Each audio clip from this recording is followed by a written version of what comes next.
Hello guys, तो कैसे हैं आप सब लोग। तो आज मैं इस वीडियो में आपको बताने वाला हूं कि सिंगल लिंक लिस्ट के एलिमेंट्स को कैसे प्रिंट किया जाए।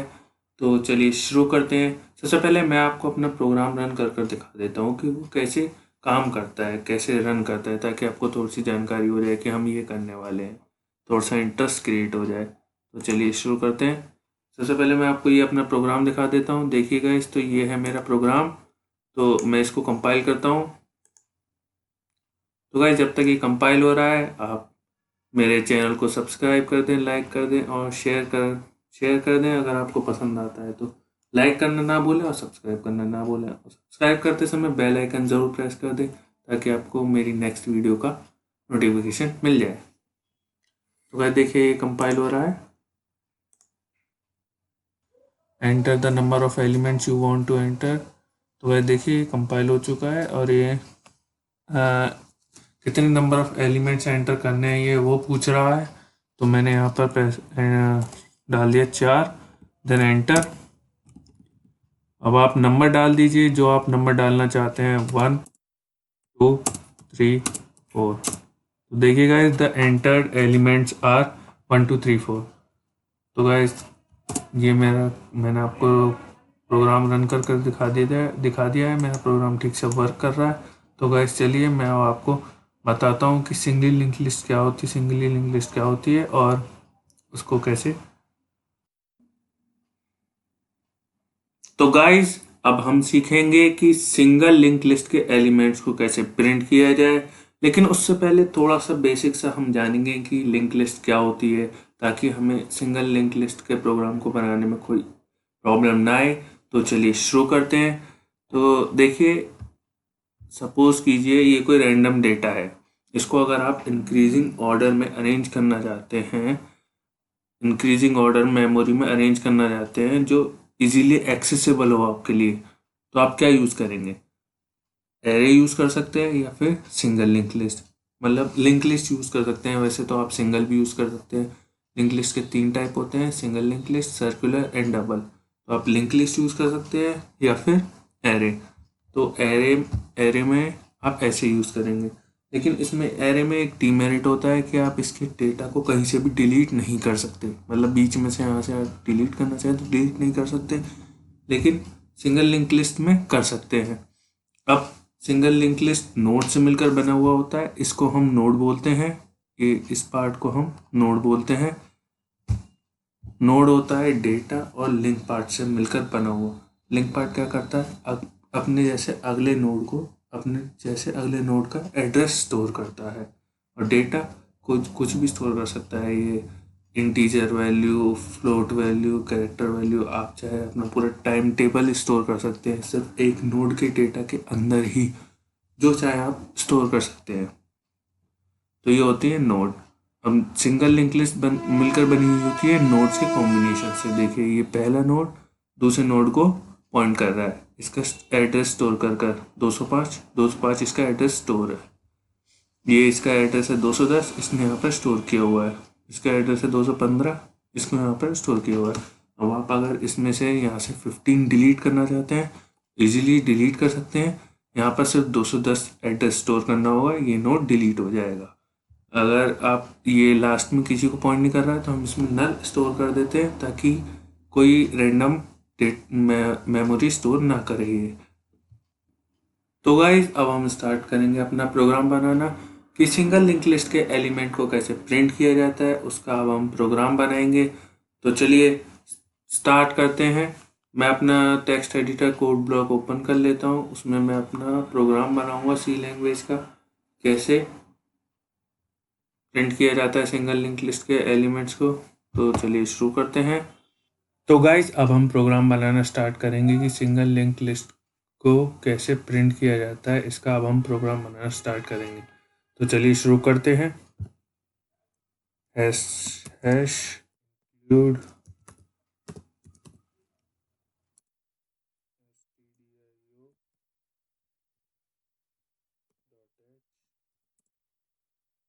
void main।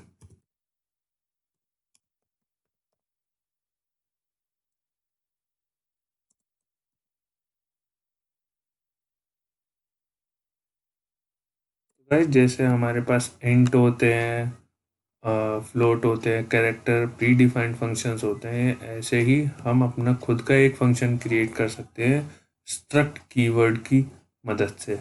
तो हम इसमें वही यूज़ करेंगे क्योंकि नोड में हम किसी भी तरीके का डेटा स्टोर कर सकते हैं जौन सा हम चाहें।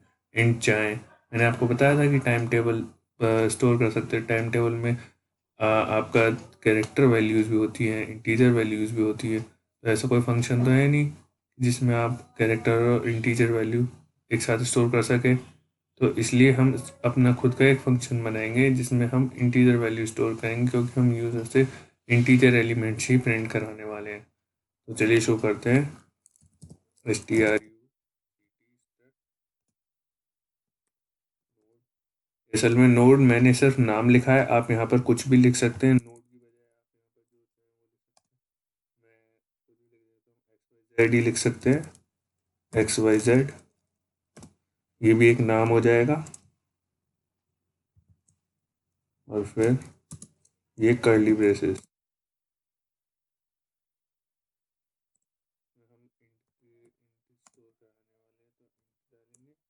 और हम मैंने आपको बताया था कि एक नोड दूसरे नोड का एड्रेस स्टोर करती है।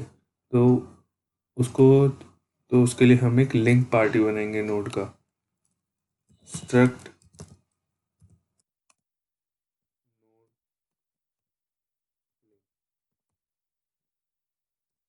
तो ये बस अब अपने नोड नहीं आएगा यहाँ पर, सॉरी।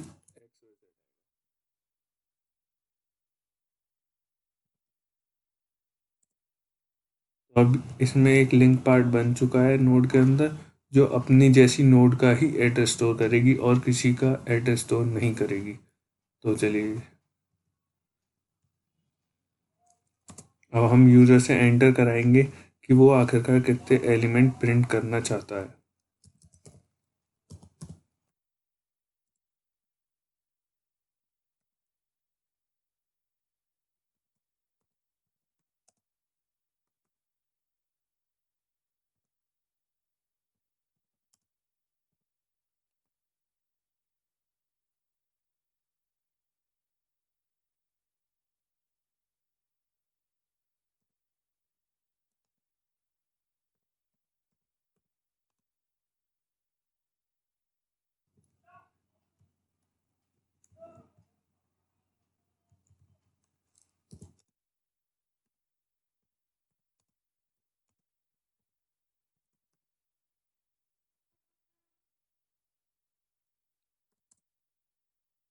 जो वो एंटर करेगा अब हम उसको स्टोर करेंगे।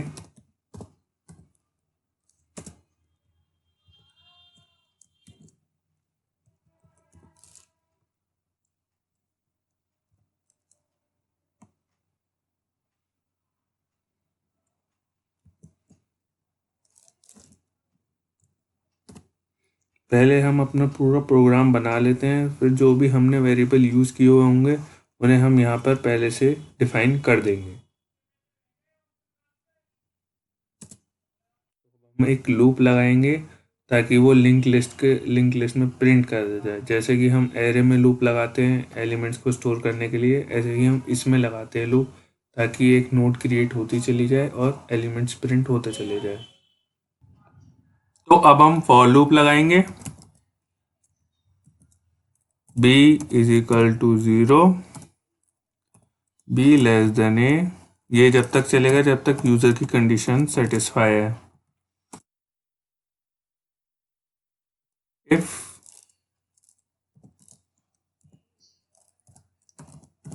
जब b 0 के इक्वल होगा तो ये स्टेटमेंट के अंदर आएगा। मैंने यहाँ पर एक हेड नाम का पॉइंटर एज्यूम कर लिया है।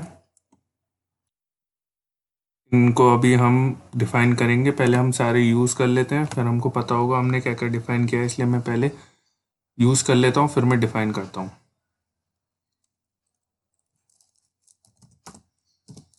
स्ट्रक्ट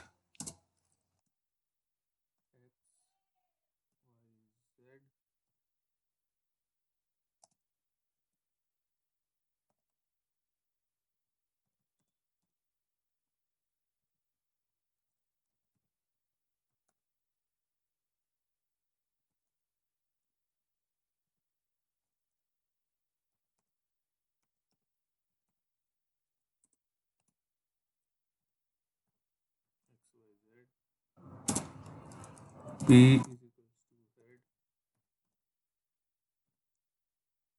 ये कंडीशन सेटिस्फाई नहीं होगी तो ये एल्स में आएगा।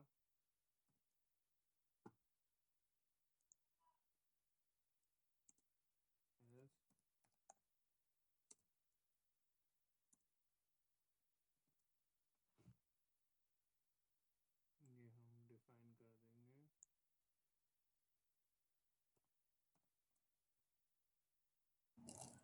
P link. ये लिंक पार्ट है जो यहाँ पे ये स्टार का साइन और आएगा। पॉइंटर डिफाइन करने से पहले यूज करते हैं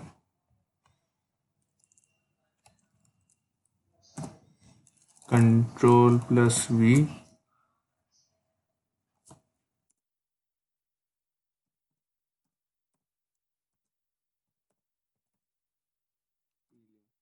अभी आपको ये समझ में नहीं आया होगा ये मैंने क्या किया है, तो इसके लिए हम अपनी पावर पॉइंट प्रेजेंटेशन में चलेंगे और मैं आपको बताऊंगा ये मैंने किया क्या है आखिरकार।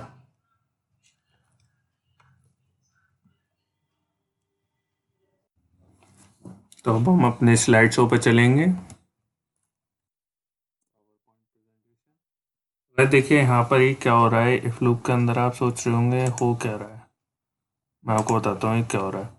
वह देखिए जैसे कि ये फॉर लूप के अंदर आएगा यूज़र के एंटर करने के बाद बी की वैल्यू ज़ीरो होगी। जब बी की वैल्यू ज़ीरो होगी तो हेड पॉइंटर के अंदर एक नोड क्रिएट हो जाएगी। हमें पहली नोड भी तो क्रिएट करनी पड़ेगी, बाकी सारी नोड्स को एक साथ अटैच करने के लिए, एक सिंगल लिंक लिस्ट क्रिएट करने के लिए हमें पहले एक नोड तो चाहिए ही, उसका एड्रेस हमें पता होना चाहिए ताकि हम दूसरी नोड्स को उसके साथ कनेक्ट कर सकें। तो इसलिए हमने एक हेड नाम का पॉइंटर बनाया है जिसमें हमने पहली नोड का एड्रेस स्टोर कर दिया। 200 था पहली नोड का एड्रेस, वो स्टोर हो गया। इस सब को भूल जाइए, अभी ये सब कुछ है, बाकी पहले पहली नोड पे ध्यान दीजिए। ये 200 एड्रेस स्टोर हो गया। अब हमने यहाँ पर लिख रखा है p equals to head. Head का p इजिकल्स टू हेड मतलब हेड के अंदर जो डेटा है वो p में स्टोर कर दो और p उसको पॉइंट करने लगेगा। फिर p भी हमने एक पॉइंटर बनाया है जो स्ट्रक्ट नोड का एड्रेस स्टोर करता है, तो ये एड्रेस स्टोर कर लेगा p और p इसको पॉइंट करने लगेगा ताकि हम और नोड्स को एक्सेस कर सके और फिर से हमें जब ज़रूरत पड़े तो हम हेड के द्वारा और इनको प्रिंट करा सकें। बताऊंगा अभी वो भी कैसे। यहाँ पर देखिए जब ये b इजिकल्स टू ज़ीरो था तो पहली नोड का क्रिएट हो गया और उसका हेड में एड्रेस स्टोर हो गया। लेकिन अब जब b की वैल्यू 1 होगी तो क्या होगा, तो यहाँ पर पहले यहाँ पर था ये p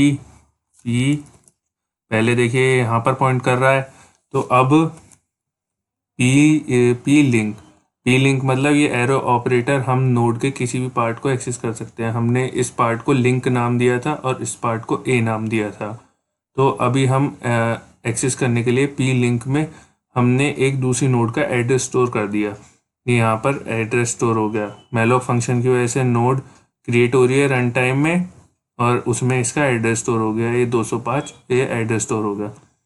अब जो नेक्स्ट टर्न आएगी उसमें पी लिंक, यहाँ पर 205 एड्रेस स्टोर हो गया था पी में, तो अब पी लिंक जो है पी एरो ऑपरेटर लिंक, इसका जो लिंक पार्ट है इसका ये डेटा हमें पी में स्टोर कर देना है जिससे कि पी इसको पॉइंट करने लगेगा। समझ में आ गया गाइस? थोड़ा सा ध्यान देने की कोशिश कीजिएगा, दोबारा बताता हूँ मैं आपको, थोड़ा सा ध्यान से सुनिएगा। जब ये बी की वैल्यू 1 हो जाएगी तो इफ़ कंडीशन रन नहीं करेगी, एल्स पार्ट में आएगा। तो पी लिंक यानी पहले नोड इसको पॉइंट कर रहा था, अब ये इसको पॉइंट करने लगा। पी लिंक में हमने इसका एड्रेस स्टोर कर दिया 205। ये मैलोक फंक्शन इसलिए यूज़ किया है ताकि रन टाइम में एक नोड क्रिएट कर सके। पी लिंक में यानी कि यहाँ पर 205 एड्रेस स्टोर हो जाएगा, इसका एड्रेस आ जाएगा। P link equals to P यानी कि पी लिंक में जो डेटा है वो पी में डाल दो, यानी कि पी लिंक पहले ये था पी लिंक पहले ये था तो इसका डेटा इसमें डाल दिया, तो ये अब पी इसको पॉइंट करने लगा है। और ये एरो ऑपरेटर हमारे नोड के किसी भी हिस्से को एक्सेस करने का काम आता है। जैसे कि मैंने इसको डेटा स्टोर करने के लिए इंट ए नाम दिया था, इसका वेरिएबल का नाम है ए, और ये इसको मैंने स्ट्रक्ट XYZ लिंक नाम दिया था, लिंक पॉइंटर बनाया था मैंने इसको, इसको लिंक नाम दिया था तो ये वेरिएबल है लिंक, तो इसलिए हम इसको एक्सेस कर पा रहे हैं लिंक नाम से।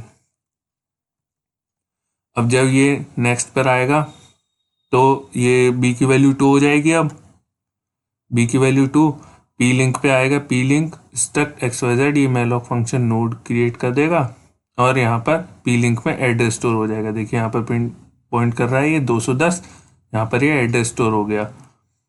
उसके बाद P link is equals to P, यानी पी लिंक के अंदर जो डेटा है वो पी में स्टोर कर दो तो पी इसको पॉइंट करने लगेगा। फिर ये बी की वैल्यू अब 3 हो जाएगी, पी लिंक, और ये नोड क्रिएट हो जाएगी यहाँ पर।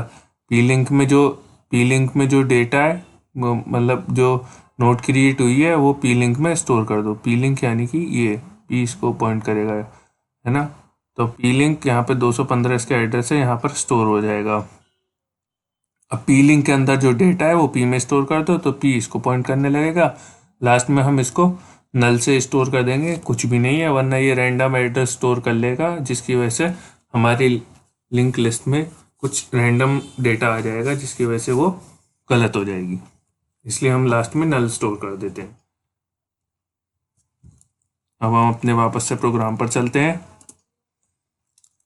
यहाँ पर हम डेटा स्टोर करने के लिए स्कैनफ फंक्शन यूज़ करेंगे। तो गाइज आपको ये तो पता ही होगा कि जैसे ही यहाँ पर इफ़ की कंडीशन कंप्लीट होगी ये बाहर आएगा। यहाँ पर अगर यहाँ पर कोई कंडीशन हुई तो रन करेगा, ना हुई तो फिर ये वापस से ऊपर चला जाएगा लूप। तो यहाँ पर लिखते हैं हम स्कैनफ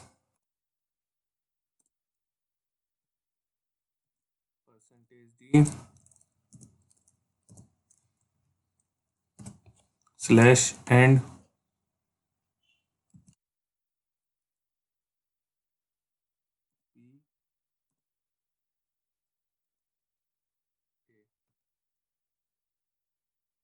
यहाँ पर हमने ए नाम का वेरिएबल बनाया था। देखिए यहाँ पर हमने ए नाम का वेरिएबल बनाया था जिसमें मैंने आपको बताया था एरो ऑपरेटर इनके नेम वेरिएबल नेम को एक्सेस करने के काम आता है। यहाँ पर ए नाम का वेरिएबल बनाया था। तो जैसे ही यहाँ पर यूज़र एंटर, यहाँ पर यूज़र आएगा, यहाँ पर ये नोड क्रिएट हो जाएगी तो फिर ये कंडीशन फॉल्स हो जाएगी। यहाँ पर ये स्कैनफ आएगा, वहाँ यहाँ पे एक यूज़र से इनपुट मांगेगा। यूज़र जैसे ही एंटर करेगा तो वो पहली नोड में डेटा चला जाएगा।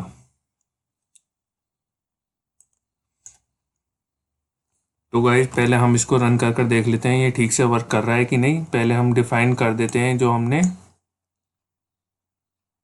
वेरिएबल्स यूज़ किए हैं इसमें।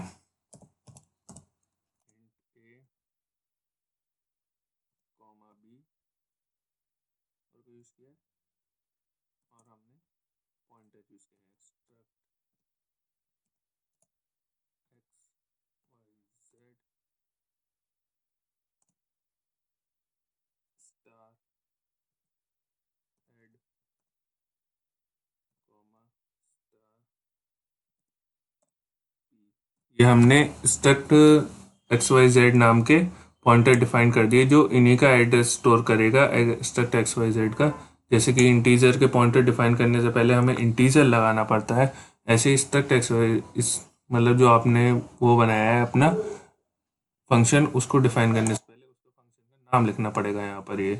तो ठीक है, अब हम इसको कंपाइल कर देखते हैं। अगर ये कंपाइल सही हो गया तो इसमें कोई एरर नहीं है, यहाँ पर दिखा देगा अगर कोई एरर आएगी। एरर आ रही है,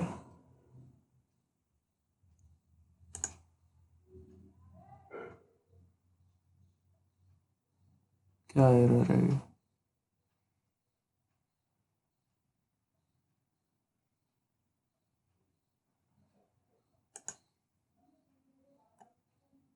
हम्म तो गाइज ये मैं एक चीज़ तो भूल ही गया, मैलॉक फंक्शन को हमने कॉल तो कर लिया लेकिन वो तो stdlib.header फाइल में होता है, वो तो हमें बनानी पड़ेगी। include stdlib.h हेडर फाइल में होता है मैलॉक फंक्शन, इसको लगाना पड़ता है मैलॉक फंक्शन को यूज़ करने से पहले। हम दोबारा कंपाइल करके देखते हैं, कोई एरर नहीं आनी चाहिए।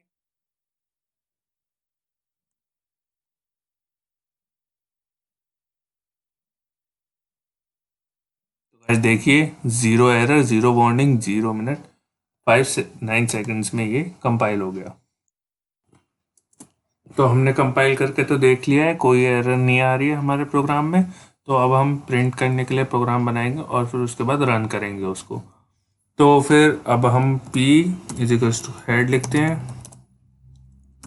अब p में वापस से हेड का एड्रेस आ जाएगा, क्योंकि हमने लास्ट टाइम देखा था कि मतलब अभी देखा था हमने कि p हमारा p जो पॉइंटर है वो लास्ट नोड पर जाके रुक जाता है। तो अब ये रन तो करेगा नहीं, तो फिर हमें वापस से p में हेड का एड्रेस स्टोर करना पड़ेगा ताकि हम दोबारा एक्सेस कर सकें इसको। हम एक फॉर लूप लगाएंगे जो जब तक चलेगा जब तक उसकी यूज़र की कंडीशन सेटिस्फाई होगी। मतलब कि जैसे यूज़र ने 4 एंटर किया तो 4 नंबर प्रिंट हो जाए, जब तक चलेगा ये।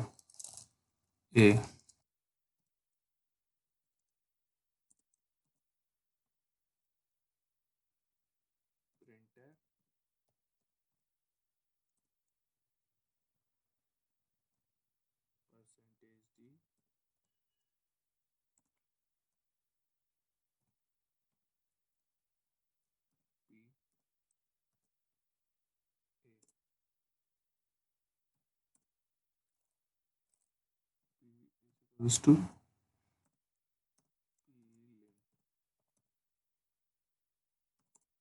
अभी आपकी ये समझ में आया नहीं होगा मैंने ये क्या किया है, तो इसके लिए मैं आपको अपने पावर पॉइंट प्रेजेंटेशन में लेकर चलता हूँ। तो देखिए इसमें यहाँ पर मैंने ये बताया था p equals to head. p वापस से हेड को पॉइंट करने लगेगा। यहाँ पर ये print F and the entered elements, ये लाइन प्रिंट हो जाएगी उस पर। उसके बाद ये लूप चलेगा, जब तक लूप चलेगा जब तक यूजर की कंडीशन सेटिस्फाई है। तो p equals to p arrow operator A. मैंने आपको बताया था एरो ऑपरेटर एक्सेस करने के काम आता है नोड के किसी भी पार्ट को। तो यहाँ पर ये ए है तो इसको 10 को प्रिंट कर देगा।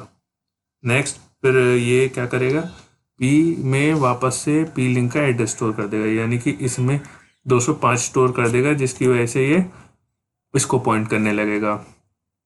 देन उसके बाद वापस से ये यहाँ पर ये लूप के अंदर कंडीशन चलेगी जब तक ये लूप की कंडीशन सेटिस्फाई मतलब ब्रेक नहीं हो जाती, ये लूप कंटिन्यूसली चलता रहेगा।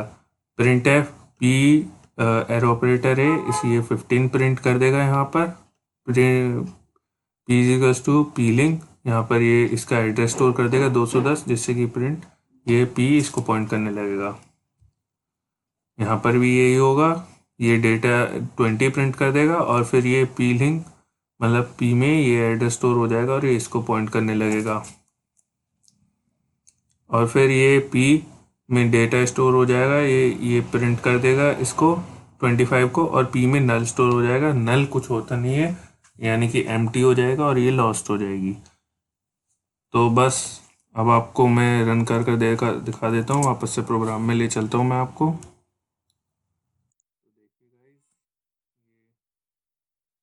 सॉरी गाइज, मैंने यहाँ पर ये c नाम का वेरिएबल बनाया नहीं है तो इसलिए एरर दे रहा है।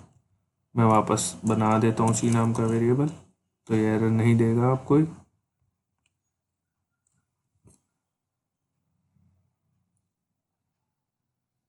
देखिए ये कंपाइल हो रहा है, कंपाइल होने के बाद ये रन करेगा। Enter how many elements you want to enter.